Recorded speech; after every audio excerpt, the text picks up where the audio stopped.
लाहौर के एडवोकेट फहमीद नवाज गरीबों के मसीहा बन गए। बेसिक सैलरी $1000 के बराबर कराने के लिए लाहौर हाई कोर्ट में पिटीशन दायर कर दी। सैलरी आपने इतनी रखी है कि बंदे के साथ मजाक है। महाना 2,80,000 रुपया हो जाएगी। पहले ला बना हुआ है, वो इतना फरसूदा है कि आम आदमी उसमें जिंदा ही नहीं रह पा रहा। फहमीद भाई, जानना चाहूँगा आपसे कि पिटीशन दायर करने का मकसद क्या है? हाँ जी, पिटीशन दायर करने का मेन मकसद है कि जो पहले जो लॉ बना हुआ है हमारे मुल्क में, वो 37,000 रुपये कम अज़ कम सैलरी, ठीक है, तो जो कि आम आदमी का उसमें गुजारा ही नहीं है। ऐसे लग रहा है कि जैसे उसके साथ को मजाक किया जा रहा है कि उसकी उजरत देने की बजाय उसके साथ मजाक किया जा रहा है। ठीक है। तो जैसे मैंने मिनिस्ट्री ऑफ फाइनेंस की रिपोर्ट्स पढ़ी कि हमारे पास तो ये सारा सेटअप मौजूद है। किस तरह का सेटअप? कि जो कहते हैं ना कि पैसे चाहे पैसे नहीं है, पैसे तो हैं हमारे पास। कहाँ है पैसे सर? जो 2685 अरब रुपये गवर्नमेंट ऑफ पाकिस्तान के पास हैं। अच्छा। जिससे 32 जो लाख एम्प्लॉइज़ हैं गवर्नमेंट एम्प्लॉइज़, उनको सैलरी दी जाती है। ठीक है। और जो दूसरी तरफ है वो तकरीबन 8 करोड़ लेबर है पूरे कंट्री में। ठीक है। और जो गवर्नमेंट के पास क्या पूरी जो दूसरी मार्केट है, लेबर मार्केट जिसे लोकल मार्केट कहते हैं, वो 105 अरब डॉलर की, 105 अरब रुपए की है। जिसमें से अगर हर महीने आम बंदे को तनख्वाह दी जाएगी तो सालाना 266 अरब रुपए बनेंगे। वो भी आसानी से दिए जा सकते हैं। सिर्फ इसके ऊपर लॉ मेकिंग की ज़रूरत है। जो पहले लॉ बना हुआ है वो इतना फरसूदा है कि आम आदमी उसमें ज़िंदा ही नहीं रह पा रहा। मतलब तरमीम होनी चाहिए कि उसमें? बिल्कुल, उसमें तरमीम क्या, हम उसको चाहते हैं उसको ख़त्म कर दें। अच्छा। जो आज का पाकिस्तान है उसके हिसाब से इसकी लॉ मेकिंग की जाए, ताकि आम इंसान जो है, आम पाकिस्तानी जो है, उसको उसका हक मिले। सही। हक तो मैं नहीं कहूँगा, क्योंकि दुनिया ने जो कानून पहले से पास किए हुए हैं वो तो उन्होंने को आज से 20-25 साल पहले के पास किए हुए हैं। तो जब भी गवर्नमेंट ने को तनख्वाह बढ़ाने की आम आदमी की बात होती है तो वो कहा जाता है जी कि 1947 का पाकिस्तान दिखाया जाता है। अच्छा। कि हम लोग रेडियो पे आ रहे हैं वहाँ से और हम लोग मरे हुए हैं, हमारे पास खाने को कुछ नहीं है। ठीक है।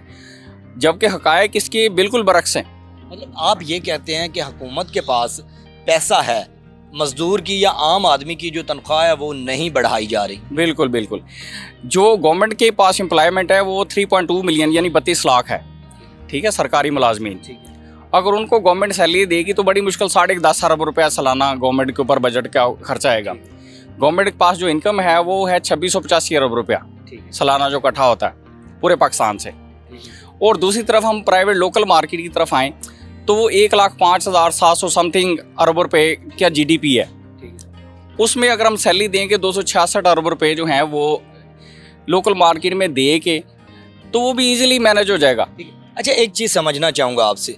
एक ऑफिस के अंदर ऑफिस बॉय काम करता है, एक मजदूर जो दिहाड़ी करता है, एक मिस्त्री जो दिहाड़ी करता है, एक वेटर जो होटल में काम करता है, क्या उनकी भी माहाना तनख्वाह $1000 ही? वो पिटीशन जो आपने दायर किया उसमें यही कहा गया है? जी बिल्कुल। जहाँ पे भी कोई गवर्नमेंट या प्राइवेट कहीं पे भी कोई दिहाड़ीदार बंदा है, उसकी जो मिनिमम वेज है वो $1000 के बराबर होगी, यानी कि माहाना 2,80,000 रुपये अभी के रेट के हिसाब से। ठीक है जी, हो जाएगी। अगर कोई बंदा कहीं पे दिहाड़ी करता है वो 10,000 समथिंग उसकी दिहाड़ी बनेगी। ठीक है सर, ये पॉसिबल किस तरह बनता है? मेरे ख्याल से कि एक मज़दूर अगर एक जगह पे काम करता है, वहाँ पे एक दिन में 15 मज़दूर काम कर रहे होते हैं। अगर एक रेस्टोरेंट के अंदर वेटर है तो 10,000 रुपया अगर एक बंदा एक दिन की अपनी सैलरी लेगा, मतलब माहाना उसकी 2,80,000 रुपया बकौल आपके, तो मतलब ये 15 एम्प्लॉयज़ या 20 एम्प्लॉयज़ उनके पास है तो ये तो करोड़ों में चला जाता है। तो उतना बिजनेस ही ना उस बंदे के पास हो तो किस तरह चलेगा? ये इसके बारे में थोड़ा सा सोचा कुछ आपने? बिल्कुल। यहाँ पे ऑलरेडी जो बंदा को बिजनेस शुरू करता है ना, उसके पास इतने फंड्स होते हैं कि वो आसानी से लेबर को मैनेज कर ले, फंड को रॉ मटेरियल ख़रीद ले, फिर उसको बेच ले। उसका एक सेटअप होता है। ठीक है। आप जितनी भी कंपनीज उठा के देख लेंगे तो आप देखेंगे कि उनका रेवेन्यू जो है, यानी कि प्रॉफिट जो है, वो बिलियंस में होता है। जय साहब ने क्या कहा जब पिटीशन आपने दायर की? कोई बात हुई, कोई मुकालमा हुआ? जी, जब पिटीशन दायर हुई तो उन्होंने कहा जी जो आपने पार्टियाँ बनाई हैं वो आप पार्टियाँ ना बनाएं। तो इसको ऑब्जेक्शन। पार्टियाँ क्या होती हैं इसमें ज़रा बताएं? जी, इसमें फ्रीक होते हैं कि हमारा जो कंप्लेंट है वो किसके खिलाफ है। ठीक है। किसके खिलाफ की? स्टेट के खिलाफ की है? जी जी, उसमें 5 को पार्टी बनाया हुआ था। ठीक है। एक था prime minister of Pakistan, chief minister of Punjab, chief minister of Sindh, chief minister of Balochistan, chief minister of Khyber Pakhtunkhwa. ठीक है। ये पार्टियां थी उसमें ना हमारे जो अगेंस्ट। ठीक है। तो ऑब्जेक्शन सस्टेन किया गया कि आप पार्टीज इनको नहीं बना सकते डायरेक्टली, आप इनको चेंज करके जो हमारा फॉर्मेट है उसके अकॉर्डिंगली इसको पार्टियां बनाई इनको। क्या आपने डिसाइड किया अब इस हवाले से कि अब क्या एक पार्टी होगी या क्या होगा? हाँ जी, अभी हम देख रहे हैं कि जो फॉर्मेट के हिसाब से ऑब्जेक्शन जो सस्टेन किए हुए हैं हाई कोर्ट ने, तो उनको हम दुरुस्त करके दोबारा फाइल कर देंगे। मेरी ना एक चीज़ समझ से थोड़ी सी बालातर है कि एक बंदे ने 5.5 करोड़ 10 करोड़ 20 करोड़ की फैक्ट्री लगाई है। फैक्ट्री के अंदर 200 मज़दूर है या 500 मज़दूर है। वो 500 मज़दूरों को 2,80,000 रुपये माहाना मजदूरी देगा या अपना कारोबार करेगा? या ऊपर से पाकिस्तान मकरूज़ है, IMF से हम कर्जे लेके करते हैं, आप हुकूमत को कह रहे हैं कि जी मज़दूरों की तनख्वाह 2,80,000 करें, $1,000 करें। ये इसके बारे में थोड़ा सा समझाएं हमारे नाजरीन को। हाँ जी, आप ना ये दो बातें मिक्स कर जाते हैं जिसकी वजह से आम बंदा परेशान रहता है।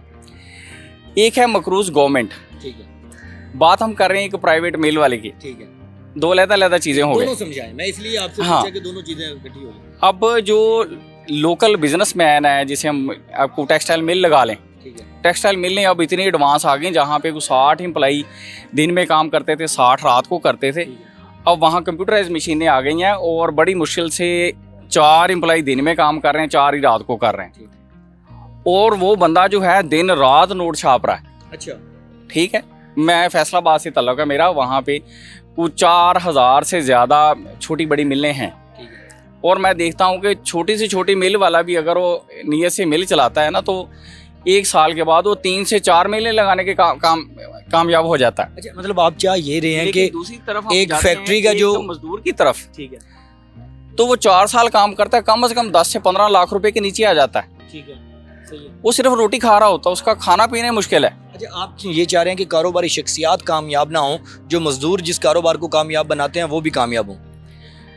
जी, इसमें कामयाबी नहीं होगी। जो $1,000 की हम बात कर रहे हैं, इसमें कामयाबी नहीं होगी। सिर्फ जो बुनियादी चीज़ें हैं उसकी वो पूरी होंगी कि उसके बीवी बच्चे जो हैं वही सर्वाइव करेंगे। इसमें ना तो कोई गाड़ी आती है, ना ही कोई बंगला आता है। इतना बड़ा मसला है और करोड़ों लोग अफेक्टेड हैं कि मिनिमम सैलरी आपने इतनी रखी है कि बंदे के साथ मजाक है। यानी इनडायरेक्टली गवर्नमेंट मैसेज देना चाह रही है लोगों को कि आप कोई क्राइम करें, कोई फ्रॉड करें, कोई ऐसा काम करें, फिर आपको पैसे मिलेंगे। क्योंकि काम करने के तो हमने पैसे रखे ही नहीं। अच्छा, बिल्कुल ऐसे ही मजाक ही है ना। अब 37,000 में बंदा क्या खाएगा, क्या लेके जाएगा? इसमें तो बंदा बड़ी मुश्किल से काम से घर और घर से काम पे पहुंचता है। आखिर में कितनी पुरुमीद हैं आप लोग, आपकी टीम, आप कि किस तरह से इसको पॉसिबल किया जाएगा और क्या पटिशन आगे एक्सेप्ट होती है और इसको आगे इन फ्यूचर कैसे लेके जाएंगे आप? जो लॉफुली जो भी हमारे पास प्लेटफॉर्म्स हैं, ठीक है, और हम बड़े पुरुमीद हैं कि ये मामला इधर ही हल हो जाएगा। हमारी कोर्ट से ये मामला हल करेंगी और हमारा मुल्क तरक्की करेगा। एक बंदा अगर 10 लाख रुपए महीना कमाना शुरू कर देगा तो दूसरी तरफ 37,000 वाला खुश नहीं होगा, उसका तो गुजारा नहीं हो रहा बेचारे का। सही है।